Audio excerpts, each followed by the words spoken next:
तो 3 सूत्र पर विचार तो पूरा हो गया।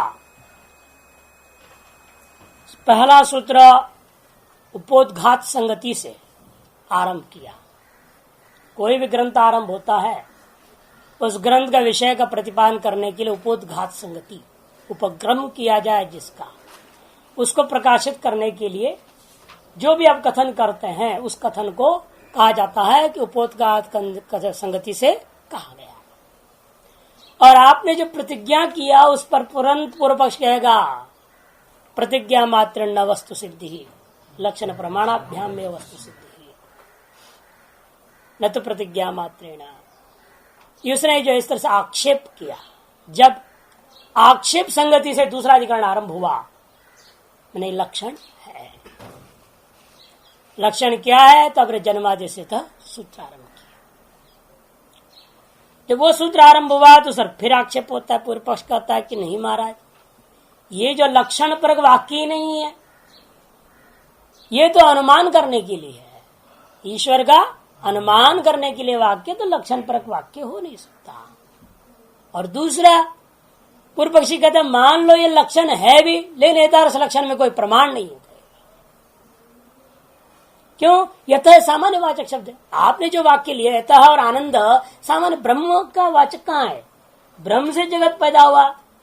ब्रह्मणो वायुमानी भूतानि जायन्ते ब्रह्मणैव येन ब्रह्मणा जीवंती ब्रह्मण कहाँ एक तो कहा नहीं कहीं, ब्रह्म शब्द तो आया नहीं कहीं।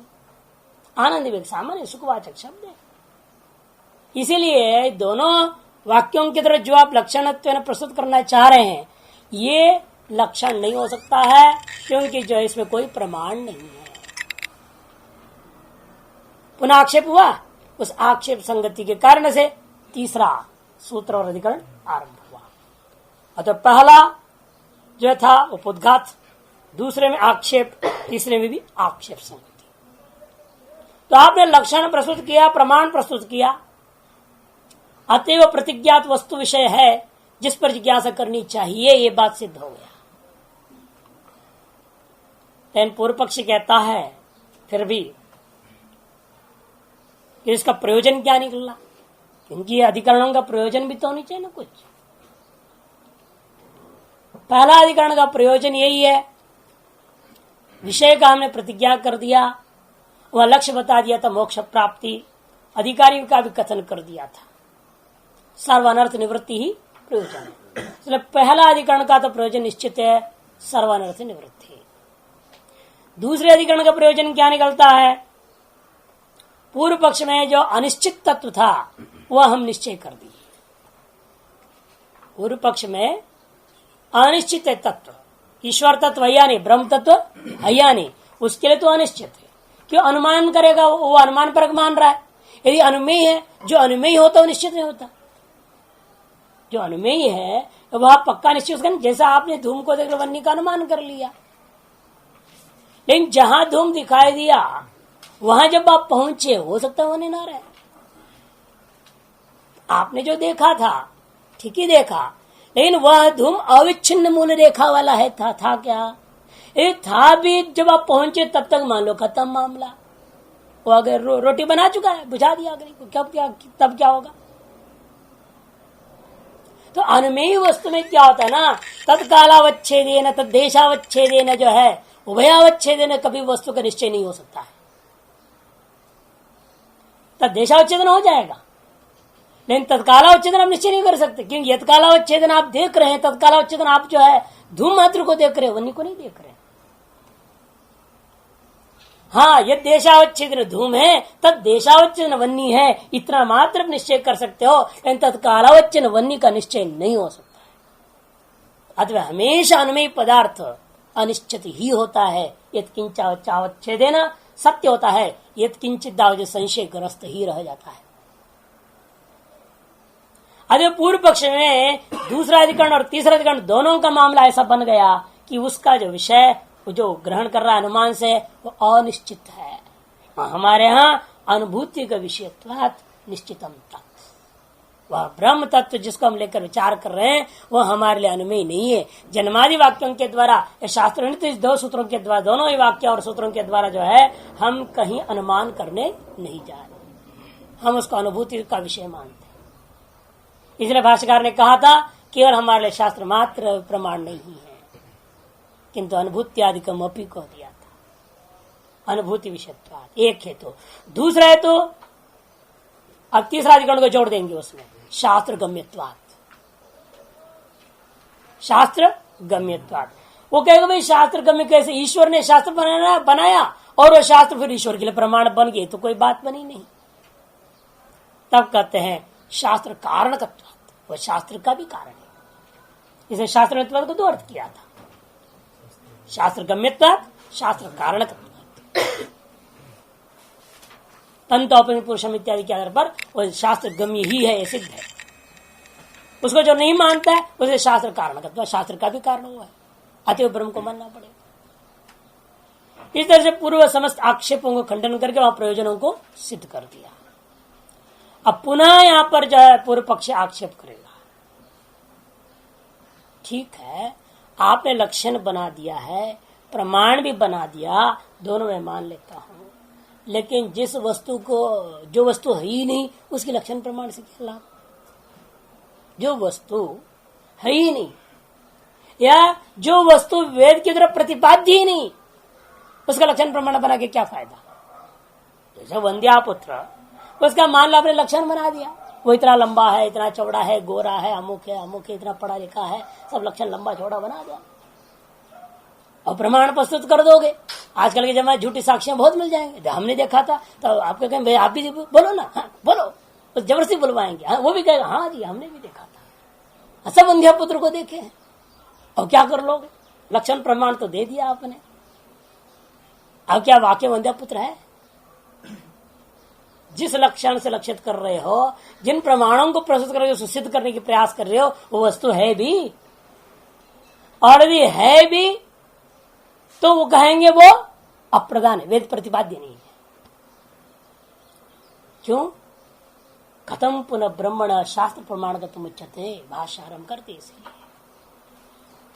कथम पुनः ब्रह्मण शास्त्र प्रमाणगतम उच्यते, ब्रह्म को शास्त्र एकमात्र प्रमाण है जिसका, शास्त्र में प्रमाणम यस्य यदि शास्त्र प्रमाणकत्वम कथम उच्यते, ये शास्त्र से प्रमाण ही नहीं है, ब्रह्म के प्रति शास्त्र प्रमाण नहीं हो सकता। समस्त वेद के द्वारा प्रतिपाद्य जो विषय होगा उस विषय के प्रति तो वेद को प्रमाण मानोगे, जो वेद के द्वारा अप्रतिपाद्य है उसके लिए वेद कहां से प्रमाण हुआ? क्यों भाई, वेद का प्रतिपाद्य नहीं है ब्रह्म, बिल्कुल नहीं। किसने बोला? आप मीमांसा दर्शन भूल गए। यावता आमनाय से क्रियार्थत्वाद अनर्थक मतलब क्रियापरत्व शास्त्र से प्रदर्शितम, आमनाय से मैंने वेदस्य क्रियार्थत्वाद, केवल कर्मकांड का प्रतिपादन करने के लिए है, वो क्रियापरक है, वस्तुपरक है नहीं। और आपका ब्रह्म क्रिया नहीं है, वो तो वस्तु है। आपका जो ब्रह्म है, आपको भ्रांति हो गया है, वो आप बार बार भी कह रहे वस्तु है, फिर क्रिया पर कैसे हो सकता है? जो वस्तु वो क्रिया नहीं, जो क्रिया वो वस्तु नहीं हो सकता। अतः जो वस्तु परक नहीं है हमारा समस्त वेद, तो आप कैसे कह रहे हो यह वेद शास्त्र जो है ब्रह्म में प्रमाण है? नहीं कह सकते, क्योंकि वेद क्रिया में ही प्रमाण है, वस्तु में प्रमाण। आमनायस्य क्रियार्थक, और जो अतदर्थानाम, जो क्रियार्थक नहीं है वाक्य, ऐसे भी तो वेदों में होंगे बहुत सारे वाक्य जो क्रियार्थक नहीं है, कहते अनर्थक है। जो क्रियार्थक नहीं हो वाक्य को कोई अर्थ ही नहीं, बेकार है वाक्य। अरे बेकार कैसे कह दोगे भाई, वेद का वाक्य बेकार कर? अरे कहने का तात्पर्य विधिशेषत्व, दूसरा सूत्र बना। अनर्थक का मतलब जो है अत्यंत अनर्थकता नहीं, अनर्थक तात्पर्य स्व विषय के प्रतिपादन दृष्टिया कह दिया। जो अक्रियापरक वाक्य है, उन वाक्यों को जो अपना विषय है वह विषय को प्रतिपादन नहीं जो कर रहा है, आप सोच रहे हैं, लेकिन उसको सिद्ध कर रहा है, उसका लक्ष्य नहीं है, उस दृष्टि से हमने अनर्थक कहा है। फिर कैसे सार देके वो विधि का पूछ बना दो, उसको विधिशेषत्व उसका अन्वय कर दो। कैसे करूंगा? कहते को गुणानुवाद वाक्य है, भूतार्थवाद वाक्य है, अनुवाद परक वाक्य हो सकता है, तीन ही प्रकार के होंगे। वो तीनों को हम अर्थवाद कोटि में रखते हैं और अर्थवाद के माध्यम से विधि का शेष बना देंगे। जो मंत्र है, जो क्रियापरक है, वो भी विधि का शेष होगा। प्रयोग समेतार्था बोधगत्व ना, मंत्र भी जो है ना क्रियापरक हो गया, है कि नहीं। निषेध वाक्य भी क्या है, निषेध समर्पकत्व ना, विधि का शेष हो गया। मैंने पांचों प्रकार के चीजों विधि मुख्य है, बाकी चार उसका आनुषंगिक हो जाते हैं। अतः उसका कहना है यदि क्रियापरक शास्त्र से प्रदर्शितम, इस पर जब तक क्रियापरक शास्त्र का दर्शाया गया है तब तक आप जो है शास्त्र को ब्रह्म के प्रति प्रमाण करके बोल नहीं सकते। ये बोलना चाहते तो सिद्ध कीजिए, वेद जो है केवल क्रियापरक नहीं है, ये सिद्ध करो पहले उस सूत्र के खिलाफ, पूर्व मीमांसा के खिलाफ सिद्ध कीजिए कि भाई ये सूत्रकार ने जो कहा वो गलत कहा है। संपूर्ण वेद जो है क्रियापरक नहीं है, वस्तुपरक भी होता है, उसका भी प्रयोजन है, सिद्ध करो। इसलिए पूर्व पक्ष का अपना दृष्टिकोण से कहता है तो वेदांता नाम अनर्थक्यम वक्रियार्थक, कि जो वेदांत है अतः क्या है वो अक्रियार्थक होने के नाते व्यर्थ है, इसका प्रयोजन दूसरे ढंग से देंगे। क्योंकि उसका कहना है कि वे सर्व काम इत्यादि जो क्रियापरक वाक्य है उसी के ऊपर कब सत्यम अनंतम ब्रह्म को घटाना पड़ेगा। ब्रह्म को कैसे घटा दोगे? अरे आप समझते नहीं, तत्वमसी का मतलब आप समझेंगे, अब वही तुम हो ऐसा अर्थ लगा दे, ऐसे नहीं, ऐसे अर्थ थोड़े तुम वही हो या वो तुम हो, ये कहना ठीक नहीं। तुम जीव हो, तुम वो कैसे हो सकते हो? न वो तुम हो सकता है, ईश्वर तो ईश्वर है, वो कैसे जीव बन जाएगा? वो भी नहीं हो सकता। इसे तत्का मतलब है देवता, तम का मतलब कर्ता, बस देवता और कर्ता दो हैं, इसीलिए यज्ञ संपन्न होता है। कर्तृ देवता प्रकाशनार्थत्व क्रिया विधि शेषत्व, कर्ता देवता और अन्य वाक्य इस तरह का लीजिए, आदि का प्रदर्शन प्रकाशनार्थत्व प्रकाशन के लिए प्रयोग करता हुआ वह क्रिया का बोधक जो विधि का ही वो अंग हो जाएगा, विधि का ये अवय हो जाएगा। वाक्यिक वाक्यता या कहीं कहीं पर पदैक वाक्यता कर लो। समस्त अर्थवाद कोई कथा है, उस कथा का अर्थ घटा दिया, भाई इसका मतलब निंदा, और एक कथा ही उसका अर्थ स्तुति, ऐसे ले लो।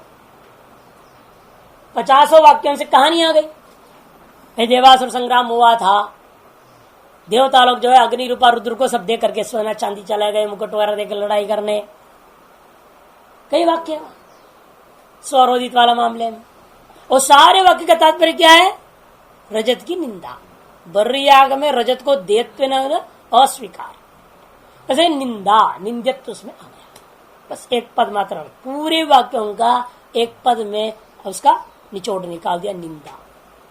इधर स्तुति में भी है तो उसका अर्थ क्या? स्तुति ले लो, तो निंदा तो स्तुति उसको जोड़ दिया सीधा विधि वाक्य में, तो पदैक वाक्यता हो गया। और कहीं पर ये वाक्य को उस वाक्य के साथ ही जोड़ देना पड़ता है, पूरा का पूरा जोड़ दो, वाक्यिक वाक्यता हो जाती है। पदैक वाक्यता भी है, वाक्य की वाक्यता है। इस रूप से विधि का ये सब का सब क्या हो गया? बाकी सब शेष हो गया, उसी में उसका लक्ष्यार्थ जो है युक्त हो जाता है, समन्वित हो जाएगा। अच्छा, क्योंकि वो ये कहता है इसलिए, जैसे आदि से क्या लेना, विविधिशंति है ना, ब्राह्मणा विविधिशंति, ये फल की स्तुति है। देवता का स्वरूप जानना, कर्ता के स्वरूप जानने से आपको जो है स्वर्गादि जो फल मिलेगा उसकी स्तुति कर दिया, फिर अनंत काल तक तुम वहां रह जाओ, जैसा पुनरावर्तते, स्तुति वो जो है स्तुति मात्र ही है। इस तरह से जो है कहीं कर्ता की स्तुति मान लो, कहीं देवता की स्तुति मान लीजिए, कहीं जो फल का स्तुति मान लीजिए, अथवा कर्तृ देवता फल आदियों का जो कारणीभूत साधन का स्तुति मान लीजिए। माने स्तुति या निंदा पर के सारे जो है वस्तु परक वाक्यों को घटाना चाहिए, क्योंकि शास्त्र सिद्ध वस्तु को ज्ञापन करने के लिए है ही नहीं। जो सिद्ध वस्तु होगा वो प्रत्यक्ष आदि प्रमाण का विषय होगा, ज्ञात हो जाएगा। जो अज्ञात अर्थ ज्ञापकत्व शास्त्र, जो अज्ञात अर्थ का ज्ञापन करना ही वेदों का प्रामाण्यता के अज्ञात अर्थ ज्ञापका नाम वेदा नाम एवं प्रामाण्यम कहा गया। अज्ञात अर्थ ज्ञापकत्व को लेकर के वेदों के अंदर प्रामाण्यता मानी गई है। यदि ज्ञातार्थ को ज्ञापन करते तो वेद व्यर्थ है। इसे कहते हैं ब्रह्म प्रसिद्ध है, सिद्ध वस्तु है, वो नित्य शुद्ध तत्व सिद्ध है। वो यदि सिद्ध वस्तु है तो जरूर प्रत्यक्षादि का विषय हो जाएगा, घटाधिवत। और यदि घटाधिवत प्रत्यक्षादि का विषय हो जाता है फिर तो जब तद्बोधक वाक्य अप्रामाणिक हो जाएगा कि अज्ञातार्थ का ज्ञापन नहीं किया, ज्ञातार्थ ज्ञापन कर देगा। अधे मानना पड़ेगा अज्ञातार्थ क्या है इस संसार में, कैसे स्वर्ग है ये किसको मालूम नहीं, किसने देख के आया? अरे वेदों में कहा है इसलिए सब मान रहे। एक विदेशी आया और शाम को बड़ा पकड़ लिया, रास्ते में चले आए दूसरे महात्मा के साथ। तो हमने उससे पूछा तुम्हारे यहाँ तो नहीं नास्तिकता है, तू क्यों यहाँ आ गया? भाई तेरे क्या मतलब है योग ध्यान भजन ध्यान से? मौज कर, खाओ पियो आनंद लो। कहते नहीं हमारे यहाँ भी बचपन से मेरे दिमाग में डाल दिया गया है स्वर्ग और नरक होता है, इसलिए हम स्वर्ग जाना चाहते हैं। अच्छा, नरक में नहीं जाना चाहते तो उसके लिए उपाय बताइए। इसलिए हमने पता लगाया तो लोगों ने कहा योग ध्यान भजन करोगे, सात्विक आहार खाओगे तो सब ठीक हो जाएगा। वो कहते तब से मैंने मांस वांस सब अंडा फंडा खाना बंद कर दिया। अरे मैंने कहा तुम तो बहुत अच्छा फिर तो महात्माओं से अच्छे हो। यहाँ तो बहुत सारे महात्मा अभी भी मछली खा जाते हैं, अंडा खा जाते हैं, तुम तो बहुत अच्छा हो फिर तो। कितने साल से? कहते 8 साल से मैंने बिल्कुल नहीं खाया, बीड़ी सिगरेट नहीं छुआ, सब बिल्कुल नशा बंद और उबला हुआ खाना, उबला हुआ चीजें, सात्विक आहार। वो कहता परेशान मैं यहाँ हूँ ऋषिकेश में उल्टा, क्या कहीं सात्विक आहार मिलते ही नहीं। आश्रम में भी सब रजोगुणी आहार बनता है। आश्रम में खा के देखा, होटलों में गया तो और बुरा हालत। बता मैं कहाँ जाऊं? तो आप इसलिए कमरे फिर जुगाड़ किया, सामान मानो मैं अपने कमरे में बनाता हूँ तब मैं खा। तो कितनी निष्ठा है। केवल सुनना स्वर्ग होता है और उसके साधन में आपको सात्विकता अपनानी पड़ेगी, योग ध्यान करना पड़ेगा। उस सब कुछ नौकरी इस्तीफा दी।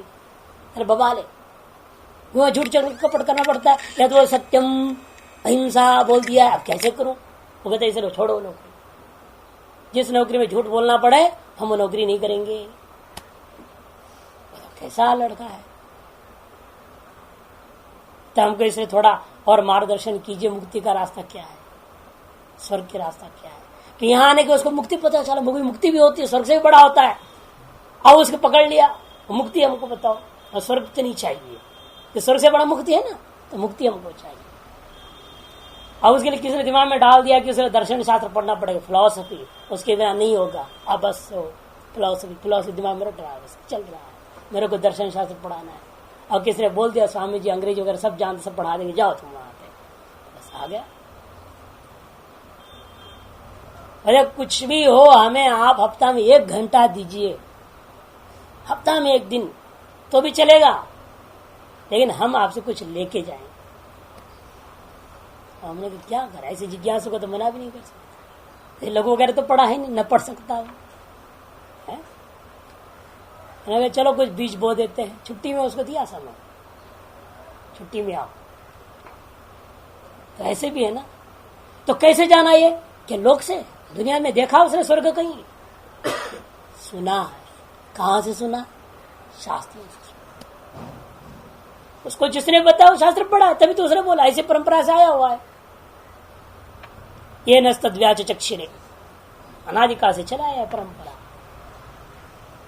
अतएव जो स्वर्ग आदि हैं, जो प्रत्यक्ष आदि प्रमाण के द्वारा अगम्य है, अज्ञात है, उन्हीं का प्रतिपादन करने के लिए शास्त्र है, न कि आपके ब्रह्म का प्रतिपादन करने। ब्रह्म तो साक्षात अपरोक्ष बोलते हो, फिर तो सिद्ध वस्तु है, अत्यंत प्रत्यक्ष है। जो अत्यंत प्रत्यक्ष है उसके लिए क्या जरूरत है शास्त्र में? ये तो ज्ञात है। यदि इसका जवाब दे चुके हैं, ज्ञात जरूर है आत्मा, लेकिन जिस रूप से ज्ञात होना चाहिए या ये विशेष रूपेण उस रूप से ज्ञात है। सत्यम ज्ञान मंत्र नित्य शुद्ध बुद्ध इत्यादि रूपेण वो अनुभव नहीं कर पाया। ये पहले जवाब दे चुका है। फिर पूर्व पक्ष क्या था, अपना क्रिया पर घटाने के लिए इन बातों को कहा। अज्ञात अर्थ ज्ञापकत्व वेदानाम प्रामाण्यम के आधार पर आपके ब्रह्म में कोई प्रमाण नहीं है। वेद जो है ब्रह्म के प्रति प्रमाण नहीं, क्रिया के प्रति प्रमाण हो सकता है। उपासनादि क्रियांतर विधानार्थत्व क्या आप कह सकते हैं महाराज क्रिया का विशेषण कैसे हो जाएगा? ऐसा कर्ता देवता आदि का प्रकाशन के लिए कैसे हो जाएगा? अरे वो किस प्रकरण में है, ये किस प्रकरण में, अलग अलग प्रकरण, तुम प्रकरण भी नहीं मानते हो।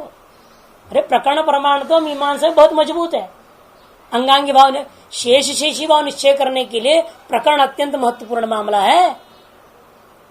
ये कर्म प्रकरण में है नहीं ये वाक्य, तत्वमसी अयम आत्मा ब्रह्म विज्ञान आनंद ब्रह्म, जो वस्तुपरक वाक्य हैं ये तो तुम्हारे कर्म प्रकरण में है। कहा फिर कैसे कह दिया आपने कर्तृ देवतादि प्रकाशनार्थत्व क्रिया विशेषत्व?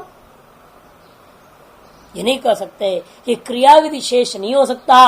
क्यों? क्योंकि ये जो चीजें हैं कर्म के प्रकरण में नहीं है। तब पूर्व पक्षी कहते हैं महाराज आपके उपनिषदों में उपासना है या नहीं? कहते हाँ उपासना है, बस उसी का शेष मान। उपासना का जो कर्ता और उपास्य आदि की प्रशंसा है। एक कर्म के देवता कर्म के कर्ता का प्रशंसा नहीं है ना, कोई बात नहीं, कि भिन्न प्रकरण में है, हम मान रहे इस बात को, ठीक है। उपनिषद प्रकरण में है, ज्ञान कांड में है, ज्ञान प्रकरण में रहने वाला उपासनाओं का शेष मानो, फिर तभी क्रिया शेष हुआ। क्रिया शेष तभी सिद्ध हो गया ना कि उपासना क्या है? क्रिया है, मानसिक क्रिया होती ना, तत्व गुणों को लेकर सोपाधिक चिंतन करते हो आप। इसीलिए वो भी क्रिया परक होने के नाते तत्विधि शेषत्वेन यहाँ पर जो है आपका तत्व सिद्ध सकल वाक्यों को देवता स्तुति, उपास्य देवता का स्तुति, उपासना कर्ता का स्तुति, उपासना से जन्य फल का स्तुति, उपासना के साधनों की स्तुति, ऐसे सारे वाक्यों की इस प्रकार से स्तुति या निंदा पर घटा लेना। जहाँ निषेध है तो निंदा पर घटा दो। विधि निषेध शेषत्व न सबका अन्वय करना चाहिए। उपासनादि क्रियांतर विधानार्थत्व, इसने कह दिया उपासनादि क्रियांतर, ये जो स्वर्ग आदि का क्रिया अलग उससे भिन्न क्रियांतर है, उस क्रियांतर का विधान करने के लिए जो वाक्य हैं उनके शेष बना देना उनको। कहता है जबरदस्ती तुम कहते हो भाई है?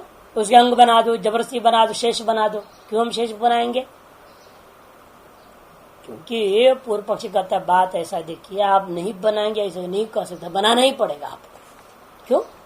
नहीं परिनिष्ठ वस्तु प्रतिपादन संभवती, क्योंकि वेद जो है परिनिष्ठित वस्तु माने सिद्ध वस्तु का प्रतिपादन कर ही नहीं सकता। वेद का काम ही नहीं है ये सिद्ध वस्तु का प्रतिपादन करना, और घट की व्याख्या करने लग जाए वेद तो बेकार है। क्यों करेगा घट का व्याख्या? जो सिद्ध वस्तु है उसकी व्याख्या क्यों करेंगे? उसकी व्याख्या करना व्यर्थ है। और आपका ब्रह्म कैसा है? परिनिष्ठित वस्तु है, सिद्ध वस्तु है, और उसका प्रतिपादन करना तो बिल्कुल संभव नहीं है। क्यों? प्रत्यक्षादि विषयत्वात् परिनिष्ठित वस्तु न, परिनिष्ठित तो तकार जोड़ो, या तकार नहीं, परिनिष्ठित वस्तु न, क्योंकि जो है प्रत्यक्षादि का विषय होता है सदा जो सिद्ध वस्तु है। जैसे घटपट आदि सिद्ध वस्तु है, ये प्रत्यक्षादि का विषय होते हैं, इसलिए जो उनका कभी भी वेदों ने प्रतिपादन किया नहीं। इसलिए हम कहते हैं ब्रह्म का भी प्रतिपादन करना वेद का लक्ष्य नहीं हो सकता। तत्प्रतिपादन यदि मान लो प्रतिपादन है भी किया जाए, क्योंकि वो इसलिए नहीं मानी जा सकती क्योंकि हेयोपाद रहते पुरुषार्थ अभाव। सिद्ध वस्तु में हेयता या उपाय का यदि कथन नहीं है फिर तो तारस कथन में कोई पुरुषार्थ की प्रवृत्ति नहीं हो सकती। चतुर्थ पुरुषार्थ आप तो निश्रेष मानते, परम पुरुषार्थ, और वो पुरुषार्थ सामान्य ही नहीं है उसके अंदर, परम निश्रेष कहां से, परम पुरुषार्थ कहां से आए? सिद्ध वस्तु का जो जानने में कोई पुरुषार्थ की सिद्धि नहीं मानी जा सकती। न धर्म होगा, न अर्थ होगा, न काम होगा, न मोक्ष होगा। ऐसा घट को जानने से आपको कोई लाभ नहीं है जब तक घट की उपादेयता या हेयता निश्चय होना चाहिए। यदि आपको मालूम हो गया स्वच्छ घड़ा है तो आपके अंदर आपको मन में निश्चय होगा ये हमारे उपाधि है, इसको हम लाएंगे, गर्म पानी को रख देंगे उसके अंदर तो ठंडा हो जाएगा, पीने को मिलेगा, है कि नहीं? और यदि आपको बता दिया गया भाई देखो घट तो तुम देख रहे हो, बात तो सही, लेकिन इसको जो है ना वो पेड़ पर बांधा गया था, है? बांध कर इसमें ताड़ी निकाला गया था और ताड़ी को खट्टा कर दिया गया इसी में, वो दारू का है ये घड़ा, तब कह रहे राम राम राम राम, ये तो वही ही है, फिर ये हमारे लायक नहीं है। हम इसको घर में ले जाके क्या करेंगे, हैं? आश्रम में ले जाके क्या करेंगे? इसमें पानी भर करके पी नहीं सकते, चना बागी गुड़ आदि भी नहीं रख सकते, तो बेकार हो गया। इस सिद्ध वस्तु का यदि ज्ञान भी किसी प्रकार से प्राप्त होता है तो आप उसमें क्या खोजोगे? उपादेयता अथवा हेयता। और जो उपादेय और हेय से रहित है ऐसा तुम्हारा ब्रह्म है। आप ब्रह्म को क्या मानते? उपादेय मानते हैं? नहीं। किमर्थम उपादेय पूछा जाए ना, फिर क्या प्रयोजन है? क्यों आप उसको प्राप्त करना चाह रहे हैं? कोई प्रयोजन नहीं दिखता। क्यों? ना उसमें पानी भरा जा सकता, ना कुछ होगा, ब्रह्म में क्या होगा? कोई काम नहीं। ऐसा सिद्ध वस्तु है, वो किसी काम का नहीं है। और हे करो, त्यागेंगे किस बात की? यदि प्रयोजन वाला होता तो त्याग का भी कारण ढूंढ लेते। जब उपादेयता नहीं है तो उसमें हेता भी नहीं है। उपादेय हे रहित उस ब्रह्म का प्रतिपादन कर वेद का कोई रुचि नहीं हो सकता, क्योंकि तादृश वस्तु में कभी पुरुषार्थ नाम का चीज नहीं हो सकता। जिस वस्तु को लेकर हम पुरुषार्थ कर नहीं सकते हैं उस वस्तु का प्रतिपादन क्यों वेद करेंगे?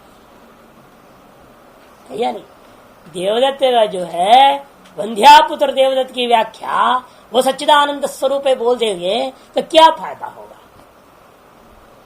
वंध्यापुत्र सच्चिदानंद स्वरूप है, उसको तुमने अहम ब्रह्मा से पढ़ा दिया, अब वो ब्रह्मज्ञानी हो गया और गर्भ में रहकर बोलने लगा। कौन? वंध्यापुत्र बोल रहा है गर्भ में रह करके, अहम मनुरभवम सूर्यो चंद्रश्च।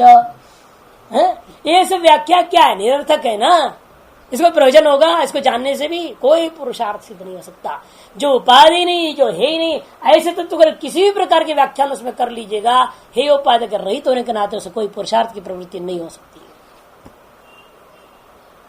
अतएव इसे समस्त वेदांत को क्या करना? स्वरुदित्यम आदि नाम अनर्थ के माभूति। जैसे कर्मकांड प्रकरण में आपने देखा, स्वरोदित यद अरोदित तद रुद्र से रुद्रत्तम वरिषि रजतम न दद्यात् यो वरिषि रजतम दद्यात् पुरास संवत्सरात् गृह रोदनम भवति। कहा गया वहां जो रुद्र ने रोया था यही रुद्र का रुद्रत्व है कि उसने रोया था।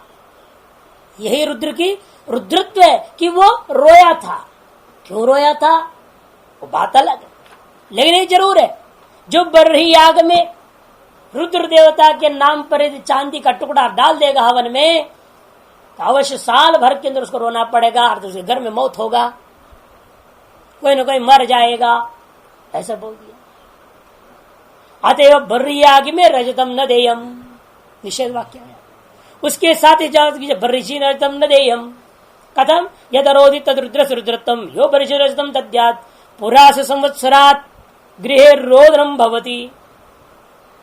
ये जो संपूर्ण वाक्य है निषेध के साथ जुड़ा हुआ अर्थवाद वाक्य। उसमें और आगे बताया क्यों रोया, पूछा गया कथम अरोदित, कदे पुरा देवासुर समग आसीत, कभी किसी जमाने में देवता और असुरों की लड़ाई हुई, ऐसे शास्त्र कथा आरंभ किया वहां पर। तो देवताओं ने सोचा भाई असुरों की संख्या बहुत है, हमको मार डालेंगे ये, इसलिए हमें सब आभूषण क्यों ले जाएं, नहीं तो इस असुरों का काम में आ जाएगा ना, इसलिए ये उचित नहीं। उन्हें सारा अपना जितना भी आभूषण वगैरह थे अग्नि देवता रुद्र को उन्होंने दे दिया और कहा तुम संभालना, फिर जो है यदि जीत के आ गए तो हम तुमसे ले लेंगे, न कोई बात नहीं, जाओ। अब अग्नि रुद्र ने देखा कि ये कहां से आएंगे, तो बहुत कम संख्या में अल्पसंख्यक हैं, तो वैसे खत्म हो जाएंगे। तो उसने अपना दान पुण्य जो करना कर करा करके अपना यश पा के चुपचाप बैठ गया। क्यों संभालेगा, सरदर्दी। तो जब कर दिया किनारा, इधर देवता लोग भगवान के पास जीत करके आ गए, पकड़ा उसको, भाग रहा था देवताओं को देख करके, भागा तो देवता पीछे भागे और पकड़ लिया उसको, पीटा उसको। तुम गड़बड़ किया सब सामान हमारे, किसने कहा था तुमको करने को? बेचारा रोया। तो जब रोया वो जैसे उसकी आंसू जो धरती पे पड़ा, दुख से रोया था, इसलिए रजत बन गया। जब कृपा करुणा से रोया तब रुद्राक्ष बना, जब दुख के कारण से रोया तब रजत बना। इसे रजत को देखते ही रुद्र को स्मरण आ जाता, तो सारी घटना और वो भी दुखी हो जाता, अरे बाप रे बाप कैसे घटना घटा था मेरे जिंदगी में। इसलिए ऐसा रजत को जो डालेगा उसे घर में भी क्या होगा, जिस रुद्र रोया था ना उसे भी रोना पड़ेगा। इसलिए बर्रिया रज को नहीं डालना चाहिए। इतना लंबी चौड़ी कथा का अनेक वाक्य में जो कहा गया तो सिद्ध वस्तु का कथन है। रुद्र था, उसने रोया, क्यों रोया? इसलिए जो रजत को करेगा, उपयोग करेगा या हवन आदि में उसका क्या होगा, ये सब बताया है। सिद्ध वस्तु का कथन है। यहाँ कोई जो है आपके स्वर्गादि का प्राप्ति के साधन भूता यज्ञ उपासना आदि कर्मों का कोई भी कर्म का अंग रूपेण विधि कुछ भी नहीं है। लेकिन ये वाक्य व्यर्थ ना हो तो मीमांसाकार ने क्या किया? जेमनी सूत्र दे रहे देखिए 1-2-7 विधिना तो एक वाक्यत्वात् स्तुत्यर्थेन विधिना अंश्यो विधिनां तो एक वाक्यत्वात्, किंतु पूर्व पक्ष का बात यहाँ नहीं दिया सूत्रों को और क्या किंतु को दिया पूर्व पक्ष खंडन। विधिना एक वाक्य, विधि वाक्यों के साथ इन वाक्यों की वाक्यिक वाक्यता कर दिया जाएगा। अतएव स्तुत्यर्थेन विधिनांश्यः, विधि के विषयों का स्तुत्यर्थत्वेन इनका अन्वय हो जाएगा। स्थावगत्वेन अर्थवत्वम उक्तम, स्थावगत्वेन अर्थवत्व वाक्यों के जैसे सिद्ध किया गया उसी प्रकार से आपके वेदांत वाक्यों को भी स्थावगत्वेन ही सब जगह अन्वय कर लेना और इस प्रकार से विधि शेष हो जाएगा। जैसे अर्थवाद मंत्राणांच आपको असतो मा सतगमय तमसो मा ज्योतिर्गमय सब मंत्र है। कहता हाँ मंत्र है, उन मंत्रों का भी जैसे ये मंत्र वैसे भी मंत्र है, कोई क्रियापद तो है नहीं वहां। इशेत्ता ऊर्जेत्ता छिन्नद्मी जोड़िए और वृक्ष छेदन में उस मंत्र का प्रयोग कीजिए। इति आदि नाम क्रिया तत्साधनाभिधायित्वेन, क्रिया और क्रिया के साधन का विधायक रूपेण कर्म समवायित्वम, तम कर्म का अंग रूपेण इनको भी स्वीकार कर लिया गया। जैसे वैसे आपके वेदांत में आए हुए भी मंत्र भाग जितने भी मंत्र हैं उन मंत्रों को भी इसी प्रकार से अन्वय कर लीजिएगा।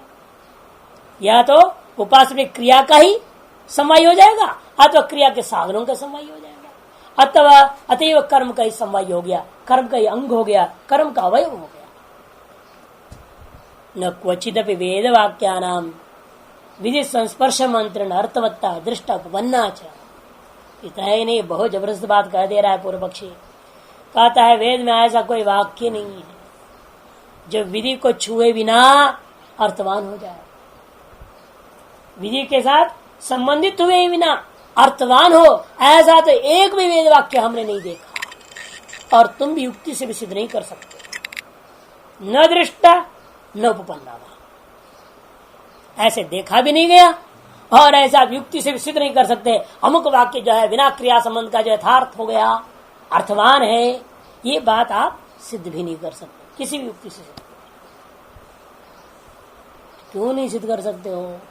कहते बात देखो फिर वही घुमा के लाता है। नच वह परिष्ठित वस्तु स्वरूप विधि संभवती, कि परिनिष्ठित वस्तु का स्वरूप कथन करने के लिए कोई विधि की जरूरत नहीं। वज्रस्तो पुरंदर कुरियात बोलेंगे कुछ वहां पे, क्या करोगे वहां? वज्र है हाथ में जिसका, ऐसे व्यक्ति का नाम पुरंदर है, और क्या करोगे? उस वाक्य को सुन कुछ करना धरना तो है नहीं। ठीक है तो है। इसलिए कहते कि देखो परिनिष्ठित वस्तु स्वरूप के विषय में विधि तो बिल्कुल संभव नहीं है। क्रिया विषय तत्व विधि, क्योंकि विधि क्रिया को विषय करती है न कि वस्तु को। तस्मात् कर्म आक्षिप्त, कि उसके पीछे 2-3 बातें हैं उसका कथन करने का पीछे, उसको भी समझ लीजिएगा। कि पूर्व पक्ष का कहने का यह है कि अविशिष्टस्तु वाक्यार्थः, एक सूत्र उनका नहीं आया, जैमिनी सूत्र 1-2-40, आपने 1-2-7 देखा ना, फिर 1-2-40 में आएगा अविशिष्टस्तु वाक्यार्थ, एक सूत्र है उनका। लोक वेदाधिकरण इसको कहते हैं। यथा लोके तथा वेदे, लोक में कोई भी वाक्य है यदि बिना क्रियापद का है तो उस वाक्य को लेकर आप कुछ कर पाते हो? आप कोई प्रयोजन सिद्ध होता है क्या? नहीं होता। आप हमेशा वहां क्रिया का अध्ययन करें। जिस वाक्य में कोई क्रियापद नहीं है वहां क्रिया का अध्ययन करेंगे, और अपने से अध्ययन नहीं कर पाओगे आप उसके बारे में पूछोगे, इसको लेके मैं क्या करूं? लोक में होता है कि नहीं ऐसे? उसे क्या हुआ, इसे क्या लाभ, ये पूछते हैं लोग। इसका मतलब है लोक में ऐसा कोई वाक्य नहीं है जो क्रिया के साथ असंबद्ध हो और सार्थक रूप में स्वीकार किया, ऐसा कोई वाक्य। इसीलिए वेद में भी ऐसा कोई वाक्य नहीं होगा जो विधि के साथ असंबद्ध हो, क्रिया असंबद्ध हो और सार्थक हो जाए। इसलिए जहां पर किंचित आप कह सकते हो मंत्रादियों में भी, भाई मंत्रादि क्या है, रट रट के स्मरण में आ जाएगा, तब वो कहेगा मंत्रेरेव अर्थ स्मर्तव्य, स्मृति कहती है मंत्रों के द्वारा कर्म के अंगभूत पदार्थों का स्मरण करनी चाहिए। कर्मांग पदार्थों का स्मरण अपने दूसरे तीसरे तरीके से नहीं करना, मंत्र के द्वारा ही, मंत्र से रेव नियम विधि कर दिया। इसलिए विधि शेषत्व ही मंत्र का अन्वय होता है स्मरण के लिए, इसलिए अन्य शेषत्व मंत्रों को आप जो स्मरण का विषय नहीं बना सकते। और पूर्व पक्षी का आक्षेप इसलिए यही है, निष्कर्ष निकाल रहा है, तस्मात् कर्मापेक्षित कर्तृ स्वरूप देवतादि प्रकाशन क्रिया विशेषत्व वेदांताना, इस निचोड़ दे दिया। इसे कर्म से आक्षेप जो कर्ता, कर्म से ये नहीं यज्ञादि कर्म ही लेना, इसलिए उपासना भी लेना प्रकरणानुसार लेना। जिस प्रकरण में जो उपनिषद वाक्य है उसके आधार पर निर्णय ले लेना किस विधि शेष का ये हो जाएगा। एंड है तो कर्म वो भी मानस कर्म है चाहे बाह्य कर्म, कर्मापेक्षित जो कर्ता, कर्मापेक्षित जो देवता, कर्मापेक्षित जो फल, कर्मापेक्षित जो साधन, इनकी ही स्वरूप का, इसे कर्तृ स्वरूप, देवता स्वरूप, साधन स्वरूप, फल स्वरूप इत्यादि इत्यादि प्रकाशनेन क्रिया विशेषत्व वेदांताना, इत्यादियों का प्रकाशन के द्वारा क्रिया विशेष ही समस्त वेदांत वाक्य हो जाएगा। अतः प्रमाणा प्रकरणांतर भयात नैतदप्यगम्यते। यदि आप कहोगे भाई प्रकरणांतर का भय से हम ये बात स्वीकार नहीं कर सकते, यद्यपि आप भले ऐसे कह सकते हैं कि भाई देखो अन्य प्रकरण के भय से स्वीकार न किया जाए, तो भी तथापि स्ववाक्यगत उपासना करो परतम। कहोगे भाई भिन्न भिन्न प्रकरण के वाक्यों का अन्वय करना संभव नहीं, ये वेदांति फिर पकड़ता है, बोलता है स्वर्ग के प्रति साधन तो नहीं मानूंगा। कहते कोई बात नहीं महाराज, आप स्वर्ग के प्रति साधन मत मानिए। क्यों? स्वर्ग आदि का कथन करने वाले और स्वर्ग आदि का जो साधन को कथन करने वाले जो प्रकरण है, उस प्रकरण से भिन्न प्रकरण में ये चीजें हैं, अतः इसको उसका हम नहीं मानेंगे। कहते कोई बात है, मत मानिए, हम क्या कह रहे हैं आपको, बस स्वर्ग के साधन होता अग्निहोत्र आदि कर्मों का ही शेष करो, ये हम रट नहीं रहे हैं बात को, हम इस पर जोर नहीं दे रहे हैं। अथ वेदांति है प्रकरणांतर भयात, वेदांति कहता है प्रकरणांतर है ये, और उसके साथ समन्वय करना हमारी बस की बात है, हमें डर लगता है ऐसे कैसे हो जाएगा भाई, सब उल्टा पलटा हो जाएगा, फिर किसी प्रकरण का किसी अन्य प्रकरण के साथ जोड़ दोगे तो क्या होगा, सारा अर्थ का अनर्थ हो जाएगा। ऐसा हम नहीं करेंगे, अतएव नैतद्यपगम्यते, इसे हम ये बात स्वीकार नहीं कर सकते हैं। ये जो क्रियाशेष है, क्रियाशेष तुम चिल्ला रहे हो, ये हम नहीं मानेंगे। सब सिद्धांत पूर्व पक्षी कहता है मीमांसक यद्यपि ऐसा है तो कोई बात नहीं, तथापि फिर भी उपनिषद वाक्यों में ही विद्यमान जो स्ववाक्यगत बने उपनिषद वाक्यगत जो उपासना आदि कर्म परतम, उपासना आदि कर्म पर हो गए ना, उसमें तो प्रकरणांतरता भय नहीं रहेगी तुमको। भिन्न प्रकरण से विधि आया और उस विधि का ये अंग कैसे होगा, ये भय तो दूर हो जाएगा। स्व प्रकरण विधि को लेकर के स्व जो है वस्तुनिष्ठ परक वाक्यों को वहां स्तुति के रूपेण या निंदा रूपेण जैसा भी जो जैसा वाक्य होगा वैसे उसको समन्वय कर दो। तस्मात् ब्रह्मण शास्त्र नित्यमिति न ब्रह्मण शास्त्र नित्यमिति प्राप्ते उच्यते। इसलिए ब्रह्म में आपने कहा था शास्त्रीय नित्य है, ब्रह्म में शास्त्र एकमात्र प्रमाण है, शास्त्र प्रमाण गत्तात् शास्त्र में योनि मने प्रमाणम यस्य, शास्त्रीय है, योनि का अर्थ क्या किया था, प्रमाण जिसके प्रति, उसका नाम ब्रह्म है। अर्थात ब्रह्म में शास्त्र प्रमाण तत्व आपने सिद्ध किया था अंत में, उसका उसने खंडन किया कि ये नहीं हो सकता, यदि प्राप्ते उच्यते। इसलिए यहाँ भी आक्षेप संगति आया, इधर भी आक्षेप संगति है। आक्षेप का स्वरूप यही है शास्त्र प्रमाणगतम नास्ति। शास्त्र प्रमाणगत्व नास्ति, यह आक्षेप है। वो कहता है शास्त्र प्रमाण नहीं है, ब्रह्म में शास्त्र प्रमाणगत्व नहीं है, ब्रह्मणी शास्त्र प्रमाणगत्व नास्ति, ये कहा उच्चते। तब सिद्धांत जवाब देता है ऐसे मत कहो। तत्तु समन्वया, सूत्र आरंभ होता है जवाब में, तू पूर्व पक्ष का व्यावर्तन करने के लिए ठीक है, आप जो कह रहे अपना दृष्टिकोण से कह रहे हैं, किंतु लेकिन तत् समन्वया, वह ब्रह्म स्वतंत्र रूप से विधि निरपेक्ष होकर के, उपासना निरपेक्ष होकर के, स्वतंत्र रूपेण ही समन्वया वाक्य वेदांत वाक्यों के द्वारा समन्वित होता है। संपूर्ण वेदांत वाक्यों का उसके प्रतिपादन करने में तात्पर्य रूपेण समन्वित, तात्पर्य रूपेण सकल वेदांत वाक्यों का समन्वय यह सिद्ध वस्तुतः ब्रह्म में ही समन्वित है।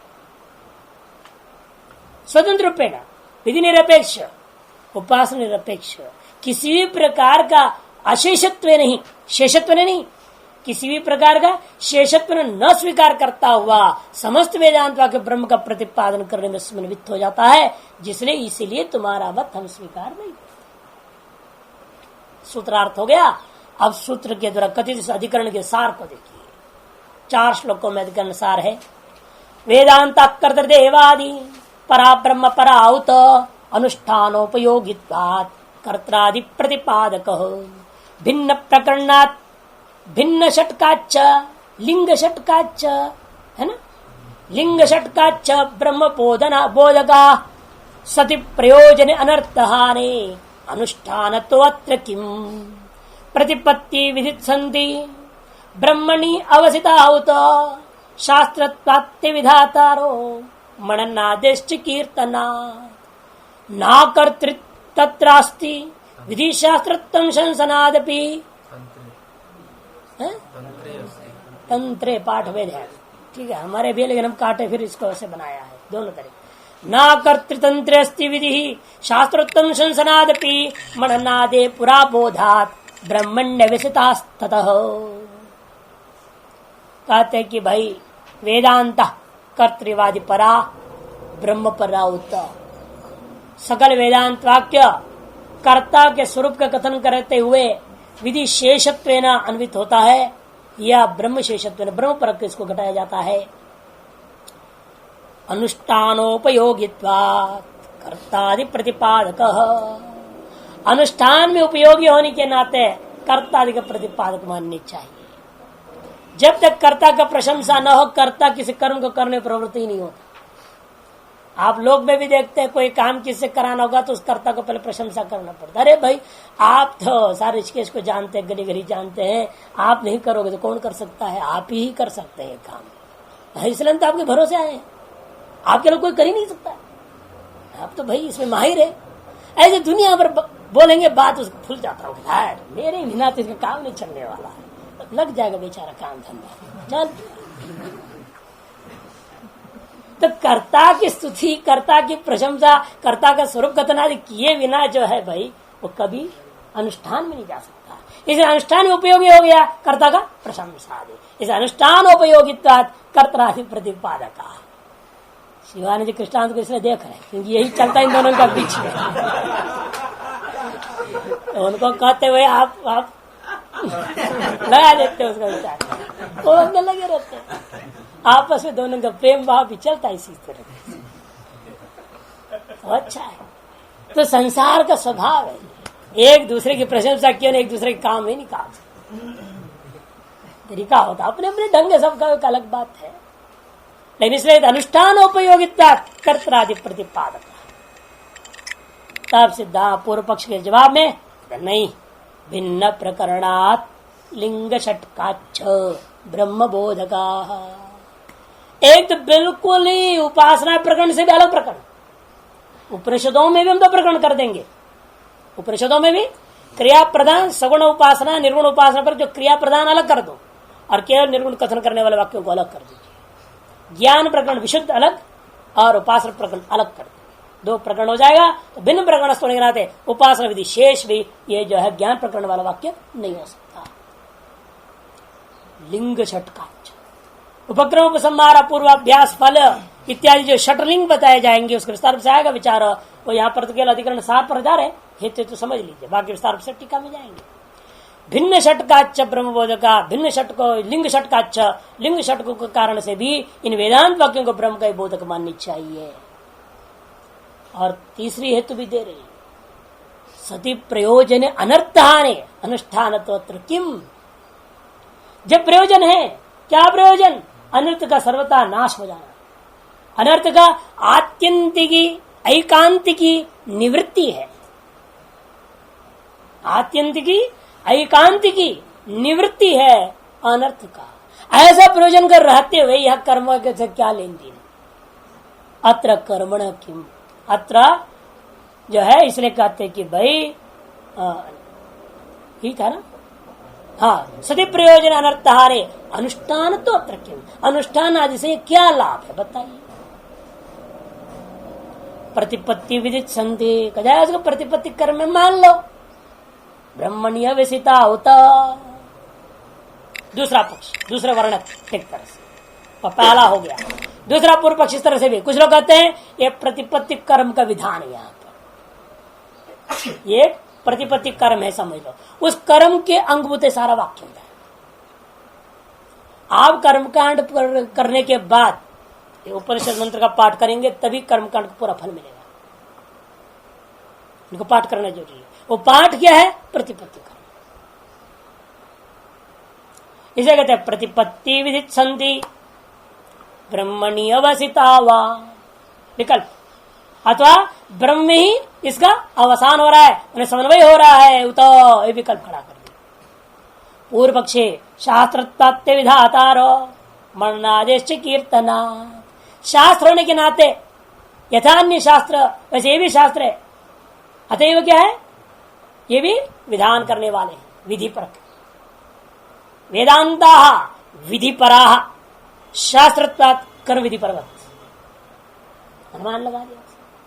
जो वेदांत है, वेदांत कैसे है ये वेदांता कहते विधि पराह किं कारणम शास्त्रत्वात् यथा कर्म विधेय जैसी कर्म विधियां है वो भी शास्त्रत्व हेतु है, अतः विधि परक है। वो अग्निहोत्रम जुयात इत्यादि दृष्टांत बना लो, विशेषी नाम ले लो, कोई दिक्कत नहीं। अग्निहोत्र आदिवत जैसे उनके वाक्य क्या है, अग्निहोत्र आदि वाक्य क्या विधि परक है या नहीं? जैसे यत्र यत्र शास्त्रत्वम तत्र विधि परकत्वम सिद्ध हो यथा अग्निहोत्र आदि वाक्य। अतः वेदांतों में भी विधि परकत्व सिद्ध हो जाएगा। इसे शास्त्र तत्व विधातारो, शास्त्र होने के नाते इन वेदांत वाक्यों को विधाता माने विधि परक ही माननी चाहिए, विधान करने वाले हैं अर्थात विधि वाक्य है समझो। और दूसरा बात मननादेश कीर्तना, मननादि का भी तो कथन हुआ है, मंतव्य निध्यासितव्य क्यों बोला? यदि केवल सिद्ध वस्तु को जानने से मतलब था, जैसे लोग कहते हैं ना जानने से हो जाएगा, आपने जान लिया ना मैं ब्रह्म हूं, बस हो गया, आप मुक्त हो गए, काम खत्म। सुन लिया आपने मेरा मुख से तो हो गया, ऐसा भी बोलने वाले बहुत है। आपने सुन लिया ना हम बोल रहे हैं और आपने सुन लिया है हम ब्रह्मास्मि, बात खत्म, आप ब्रह्मज्ञानी हो गए या कुछ नहीं जाना। उनका बात यहाँ विरोध बन, यहाँ पूर्व पक्षी इस बात को मानने को तैयार नहीं, सिद्धांत क्या मानेगा? पूर्व पक्षी कह रहा है मनन आदि का भी विधि है, मननादेश कीर्तन, अतः वेदांत वाक्यों को विधि परक मानना ही चाहिए पूर्व पक्षी। तो सिद्धांत ना कर्तृतंत्र अस्ति न अकर्तृतंत्रास्ति विधि शास्त्रत्वं शंसनादपि, शास्त्रत्व विधि परक होने पर ही होते, कोई जरूरी आपके जो है ना व्यभिचारी हेतु है शास्त्रत्व के उपदेश वाक्यों में भी शास्त्रत्व है, उसको भी शास्त्र कहा गया। ये शास्त्र का लक्षण ही है शंसनाद दंशनादापि, शंसनाद भी कहा ना उसमें, दंशनाच माने एक तो आपको नियुक्त कर दिया ऐसे करो, इसलिए भी शास्त्र है। अतः उपदेश बताइए ऐसा है, उपदेश कर देने पर भी उसको भी नाम शास्त्र कहा गया। इसलिए कहते हैं अकर्तृतंत्रास्ति न अकर्तृतंत्रास्ति, अकर्तृतंत्र नहीं हो सकता विधि। हमेशा विधि कर्तृतंत्र ही होता है, बिना कर्ता का कोई विधि नहीं हो सकती। अकर्तृतंत्र विधि न अस्ति, अर्थात कर्तृतंत्र एव अस्ति सर्वे विधया। सारी विधियां कर्तृतंत्र ही होते हैं, अकर्तृतंत्र कोई विधि नहीं हो सकता है। और यह स्वरूप कथन करने वाक्य में कोई कर्ता कहां है इन विधि में? आत्मवर द्रष्टव्य श्रुत मंत्र जो कह रहा है, यहाँ का लक्ष्यभूता जो आपके द्वारा कथनीय है, प्रतिपाद्य ब्रह्म, उससे बिन कर्ता रूपी आत्मा का कोई अस्तित्व ही नहीं है। अतः विधि का कोई प्रसंग ही नहीं। फिर शास्त्र तो कैसे? विधि के बिना शास्त्र तो हाँ, शंसनाद भी शास्त्र। अरे उपदेश किया है, तुम्हारा असली रूप तुमको बता दिया और किसी को कह दिया तस्मस तमसी, तो गलत हो गया क्या? पाप है वो। 9 आदमी 10 आदमी थे, 9 आदमी आपस में गिन रहे हैं और 10वां नहीं बोल के बड़ा दुखी हो रहे हैं और रो रहे बेचारे, हमारा 10वां मर गया, 10वां मरा ममारो, 10वां ममारो, रो रहे। और रोते हुए आदमी उन लोगों को सांत्वना दे रहे, ऐसे भाई चुप हो जाओ, थोड़ा हम देखते हैं तुम्हारे पास है या नहीं, 10वां कहाँ गया, क्या हुआ, कैसे हुआ, सब पूछताछ किया, बड़ा शांति इसको रखा, समझाया बुझा और गिनाते गिनाते बोला भाई गिनो अभी। मैं तो गिनता हूं, तो उसने गिना तो 10 थे। तो आप गिनते तो 10, हम गिनते तो 9 क्यों? तो आप गिनते हैं तो 10, हम गिनते हैं तो 9, बात क्या है? अरे भाई गिनो, चलो 1 2 3 4 9 गिना, 9 के बाद तुम कौन हो बता?